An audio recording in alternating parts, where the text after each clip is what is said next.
it's time for some games. As always, we start things off with a re-ride.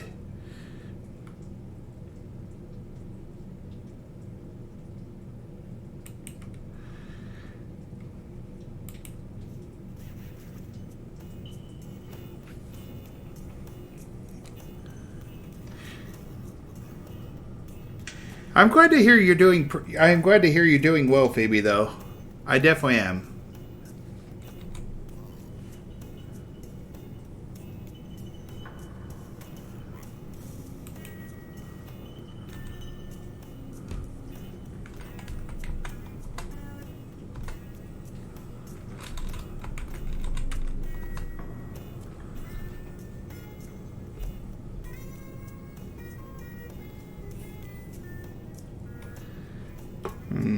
I may need to cut back my picture a little bit.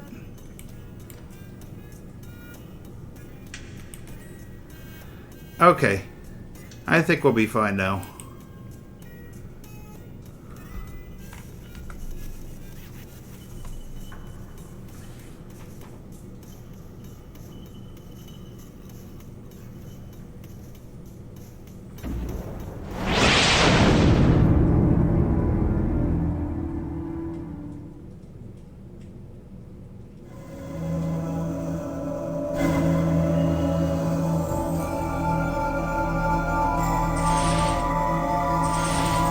I mean, it's a unicorn.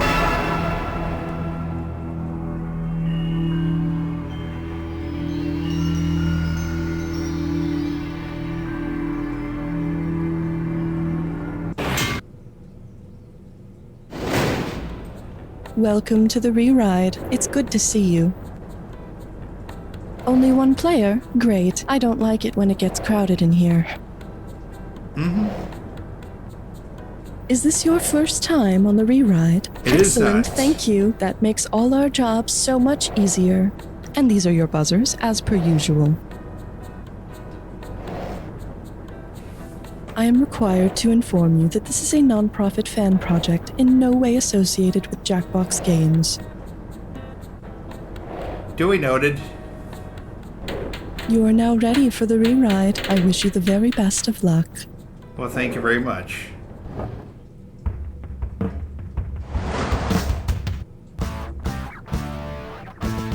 It's time for the show where high culture and pop culture collide. This episode of the Re-Ride is brought to you by Myth World, a place where legends come to life. From Greek tragedies to Mayan prophecies, you won't want to miss this. And here's your host, the ruthless ringleader of the Re-Ride, Conan Blankenberg. Welcome to my show. You're a true believer in the magic of the unknown, are you? Ready to gallop off into the sunset chasing rainbows and dodging leprechauns? Let's just hope this magical land has good cell reception. After all, someone's got to document this adventure for the gram, right? Welcome to the Myths and Legends floor. Will you make history or will you be history? Let's find out. All right, well, that's not bad at all. Here's your category. What are you doing, step deity? Alright, well, we all know Greek mythology had a real affinity for all things taboo, so let's get straight to the point. Which of these figures from Greek mythology were not in an incestuous relationship? Zeus and Demeter, Orpheus and Eurydice, Oedipus and Jocasta, or Cronus and Rhea? Oh my god. I'm gonna guess, 2? Nice. Okay. Out of all the options, Orpheus and Eurydice were the only non-family members who got it on together. Right, so now we have that out of the way. It had to come up at some point in a Myths and Legends episode, so I thought I'd get it over with early. Next. Oh, thank you. Come on, big bucks, no whamp. Pucker up 4. That's not a myth. This is a myth. Anyone who has ever watched Mythbusters will know that the show was filmed at Jamie Heinemann's workshop, M5 Industries. If Jamie wanted to drive an M5 to M5, what car brand would he have to go with? Chrysler, Subaru, Renault, or BMW? I think it's BMW. Das ist gut.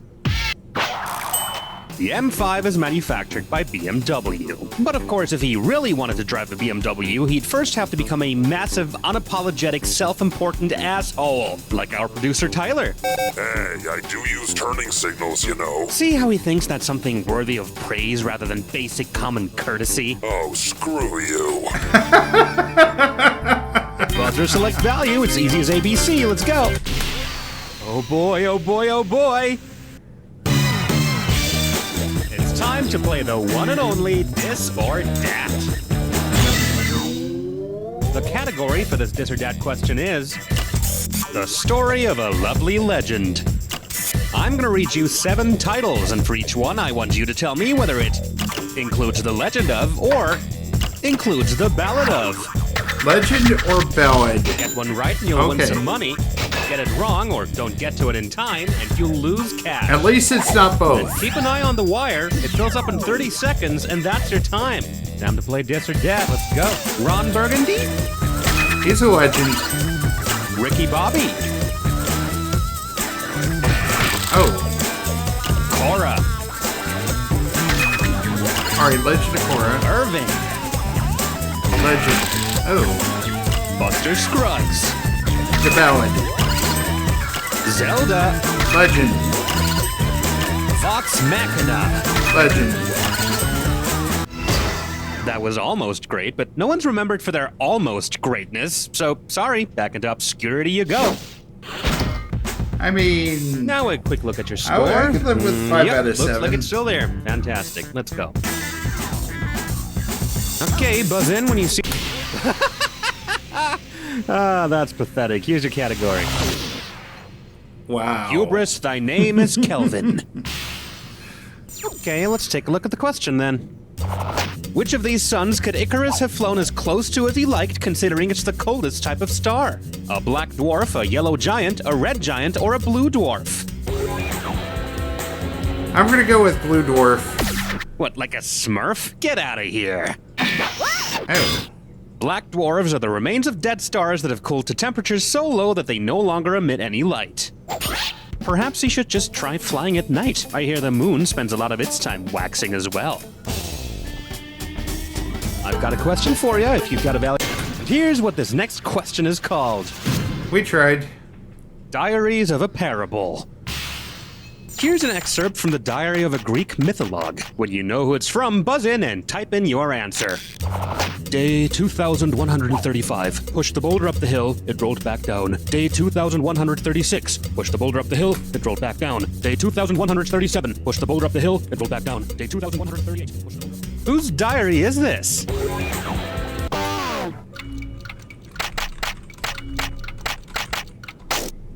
Yep, the tyrant who was doomed by the gods to the futile task of pushing a boulder up a hill for all eternity is none other than Sisyphus. Ah, what a truly tragic story. I certainly couldn't imagine putting all of my effort into trying to reach the top only to fail over and over again and have to start all the way from scratch. Let's just move on. Show me the money, hit your... Oh, hello. Now that's a nice pick. Here's your category. 5 guys, 12 labors. Full steam ahead. According to Joseph Campbell's 17-stage monomyth, which of these is not a stage of my hero's journey to get some food at Five Guys? I refuse my housemate's request for me to go to Five Guys, I receive a half-off coupon on the way, I refuse to return home, or I prepare for my next Five Guys trip. I think it's 2.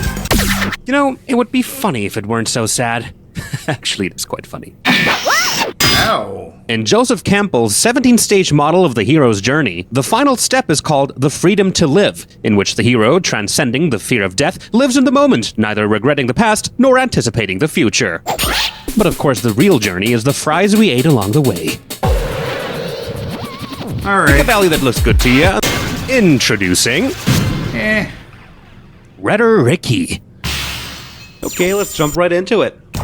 Which of these sensational headlines about the Loch Ness Monster is an example of a rhetoric tautology? Breaking, Loch Ness Monster is of planetary size. Breaking, Loch Ness Monster is as slippery as a living corpse. Breaking, Loch Ness Monster is a monster that lives in Loch Ness. Or, breaking, does anyone really still care about the Loch Ness Monster?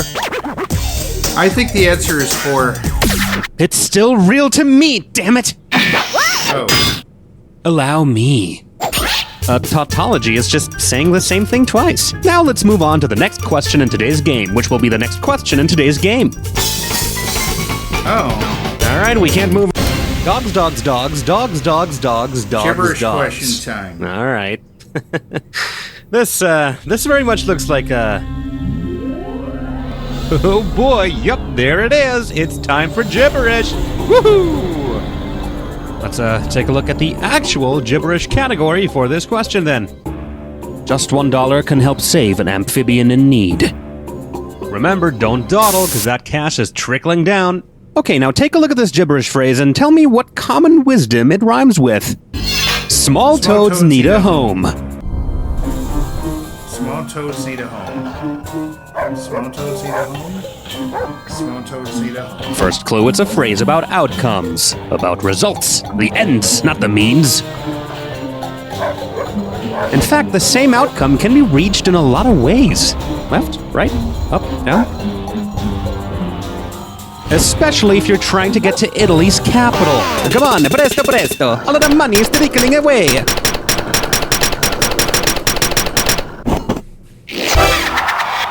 Alright. All roads lead to Rome. Ottima risposta, congratulazioni. Okay, gonna need a value. Pay attention and get ready for... That's going on your liminal record. If you have visited this place called the Internet at any point in the last 5 to 10 minutes, you might have heard about the urban legend called the Back Rooms, a collection of deserted liminal spaces stretching to and across infinity. Now, riddle me this.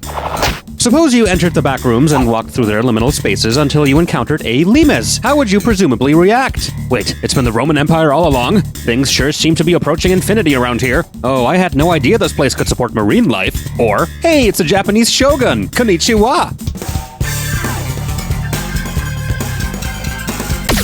That wasn't no. it. Was it 1? Why do I even bother? Limes is the common name for the tall defensive walls that spanned along the borders of the ancient Roman Empire. Of course, no defensive wall can never be long or tall enough when every road leads straight to your capital, am I right? Huh? Continuity! Sure. Alright, everybody's waiting on you to pick... Nope, here's what we're dealing with. Valhalla. Okie doke, $27.91 goes to the first person who can give me a right answer to this question. If the internet had been invented by the Norse, what would they most likely have called the central server that connects to all websites? Mjolnir.io, Yggdrasil, Midgard Journey, or Bifrost Cloud? I think it's Midgard. Look, Ma, no money. No. And the correct answer is... In Norse mythology, Yggdrasil is the world tree that connects all the realms of existence. Thankfully, the only cookies involved are the ones left out for Odin during Yule. Well, Hit your buzzer when a good value. alright, let's see if we can try to finish strong here. Here's your final chance to go from 0 to hero for completing these 7 labors. Welcome to my domain. What domain do these Roman gods reign over? Good luck. Domain. Neptune. You're the sea god, gotcha. Clementia.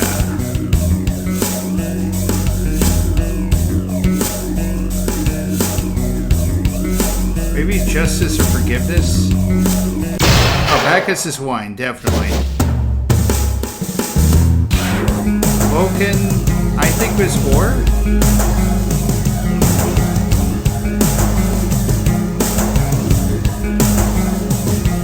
Maybe he's fire. Youth? There we go. Hex.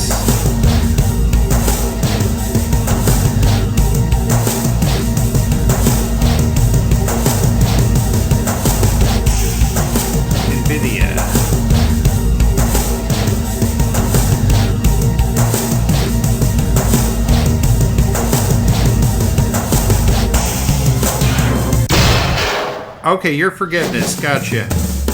I forgive you for making this difficult. Fire?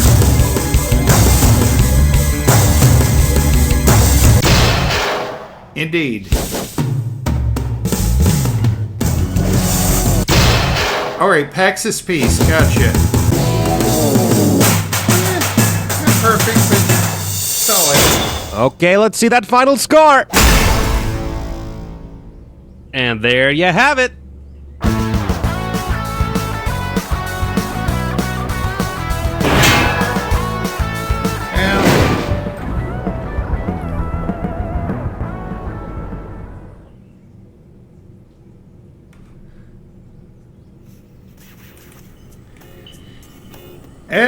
It was an attempt, I will agree there. Maybe not the best attempt, but, well. Alright, folks, that was You Don't Know Jack, the rewrite. If you like what you saw, be sure to like, subscribe, and spread the word. This is Tickets Please.